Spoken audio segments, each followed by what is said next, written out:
ಮಂಡ್ಯ ಜಿಲ್ಲೆಯ ಪಾಂಡವಪುರ ತಾಲೂಕಿನ ಛತ್ರ ಗ್ರಾಮದಲ್ಲಿ ನಿರ್ಮಾಣವಾಗುತ್ತಿರುವ ಶಾಲಾ ಕಟ್ಟಡವನ್ನು ಕೇಂದ್ರ ಬೃಹತ್ ಕೈಗಾರಿಕೆ ಮತ್ತು ಉಕ್ಕು ಸಚಿವ ಎಚ್ಡಿ ಕುಮಾರಸ್ವಾಮಿ ವೀಕ್ಷಿಸಿದರು. ಈ ವೇಳೆ ಮಾಜಿ ಸಚಿವ ಸಿಎಸ್ ಪುಟ್ಟರಾಜು, ಜೆಡಿಎಸ್ ಜಿಲ್ಲಾಧ್ಯಕ್ಷ ಡಿ ರಮೇಶ್, ಮುಖಂಡ ಬಿಆರ್ ರಾಮಚಂದ್ರ ಸೇರಿದಂತೆ ಹಲವರು ಉಪಸ್ಥಿತರಿದ್ದರು.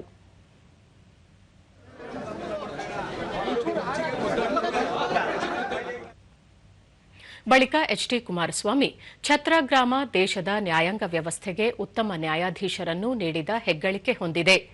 ಗ್ರಾಮೀಣ ಭಾಗದ ಮಕ್ಕಳು ಉತ್ತಮ ಸಾಧನೆ ಮಾಡಬೇಕು ಎಂಬ ಉದ್ದೇಶದಿಂದ ಸುಸಜ್ಜಿತ ಶಾಲಾ ಕಟ್ಟಡ ನಿರ್ಮಾಣ ಮಾಡಲಾಗುತ್ತಿದೆ. ಛತ್ರ ಗ್ರಾಮದವರೇ ಆದ ಸುಪ್ರೀಂ ಕೋರ್ಟ್ನ ನಿವೃತ್ತ ನ್ಯಾಯಾಧೀಶ ವೆಂಕಟರಾಮಯ್ಯ ಅವರು ಈ ಭಾಗದಲ್ಲಿ ಮಕ್ಕಳಿಗೆ ಉತ್ತಮ ಶಿಕ್ಷಣ ನೀಡುವ ಕನಸು ಹೊಂದಿದ್ದರು.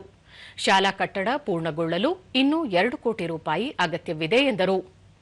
ಮಂಡ್ಯ ಜಿಲ್ಲೆಗೆ ಬೃಹತ್ ಕೈಗಾರಿಕೆಗಳನ್ನು ತರುವುದು ತಮ್ಮ ಇಲಾಖೆಯ ಉದ್ದೇಶವಾಗಿದೆ. ಈ ನಿಟ್ಟಿನಲ್ಲಿ ಕೈಗಾರಿಕೆಯೊಂದನ್ನು ತರಲು ಮಾತುಕತೆ ನಡೆಸಿದ್ದು, ಜಿಲ್ಲೆಯ 2 ಕಡೆ ಸ್ಥಳ ಪರಿಶೀಲನೆ ನಡೆಸಲಾಗಿದೆ.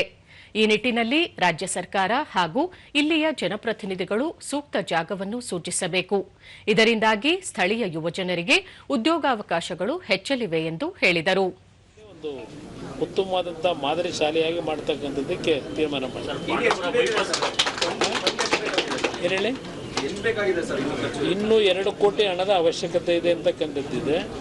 ಜೊತೆಗೆ ಈ ಒಂದು ಸಣ್ಣ ಗ್ರಾಮದಲ್ಲಿ ಹುಟ್ಟಿ ದಿವಂಗತ ವೆಂಕಟರಾಮಯ್ಯನವರು ದೇಶದಲ್ಲಿ ಸುಪ್ರೀಂ ಕೋರ್ಟ್ನ ಚೀಫ್ ಜಸ್ಟಿಸ್ ಆಗಿ ಕೆಲಸ ನಿರ್ವಹಣೆ ಮಾಡ್ತಕ್ಕಂಥದ್ದು ಆ ಮಟ್ಟಕ್ಕೇನು ಬೆಳೆದಿದ್ದಾರೆ. ಅವರ ಹೃದಯದಲ್ಲಿದ್ದಂಥ ಆ ಭಾವನೆಗಳನ್ನು ಇಲ್ಲಿ ಈಡೇರಿಸ್ತಕ್ಕಂಥ ದೃಷ್ಟಿಯಿಂದ ಈ ಒಂದು ಶಾಲೆಗೆ ಅವರ ಹೆಸರನ್ನೂ ಸಹ ಇಡಬೇಕು ಅಂತಕ್ಕಂಥದ್ದಕ್ಕೂ ಸರ್ಕಾರದ ಗಮನ ಸೆಳೆಯಬೇಕು ಅನ್ನೋದು ಅವರ ಚಿಂತನೆ ಇದೆ. ಅವರ ಹೆಸರಿನಲ್ಲಿ ಮುಂದಿನ ಈ ಭಾಗದ ಮಕ್ಕಳು ಉತ್ತಮವಾದಂಥ ಪ್ರಜೆಗಳಾಗಿ ನಮ್ಮ ಒಂದು ಸರ್ಕಾರಿ ಶಾಲೆಯಲ್ಲಿ ಬೆಳಿಬೇಕು, ಓದಬೇಕು ಅಂತಕ್ಕಂಥದ್ದು ನಮ್ಮ ಉದ್ದೇಶ ಇಟ್ಕೊಂಡಿದ್ದೇವೆ. ಇನ್ನೂ 2 ಕೋಟಿ ಹಣದ ಅವಶ್ಯಕತೆ ಇದೆ ಅಂತಕ್ಕಂಥದ್ದು ನನ್ನ ಗಮನಕ್ಕೆ ತಂದಿದೆ. ಈ ನಿಜವಾದ ದೇವರುಗಳೇನಿದ್ದಾರೆ ಅವರನ್ನು ಸಹ ಭೇಟಿ ಮಾಡತಕ್ಕಂಥ ಒಂದು ಅವಕಾಶ ಇವತ್ತು ಆ ಹಿನ್ನೆಲೆಯಲ್ಲಿ ಬಂದಿದ್ದೇನೆ. ಉಪಚುನಾವಣೆಯ ವಿಷಯಕ್ಕೆ ಸಂಬಂಧಪಟ್ಟಾಗ ಮಾಧ್ಯಮಗಳಲ್ಲಿ ಬಂದಂಥ ವರದಿ ನೋಡಿದ್ದೀನಿ.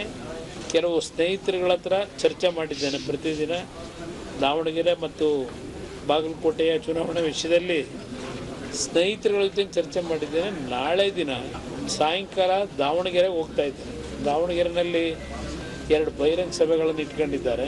ನಾಡಿದ್ದು 5ನೇ ತಾರೀಕು ಬಾಗಲಕೋಟೆಗೆ ಬೆಳಗ್ಗೆ ಹೋಗ್ತಾ ಇದ್ದೀನಿ ದಾವಣಗೆರೆಯಿಂದ. ನಾಡಿದ್ದು ಸಾಯಂಕಾಲದವರೆಗೆ 1 ದಿನ ಬಾಗಲಕೋಟೆ ಅಭ್ಯರ್ಥಿ ಪರವಾಗಿ ಚುನಾವಣೆಯಲ್ಲಿ ಭಾಗವಹಿಸ್ತಾ ಇದ್ದೇನೆ ಪ್ರಚಾರದಲ್ಲಿ.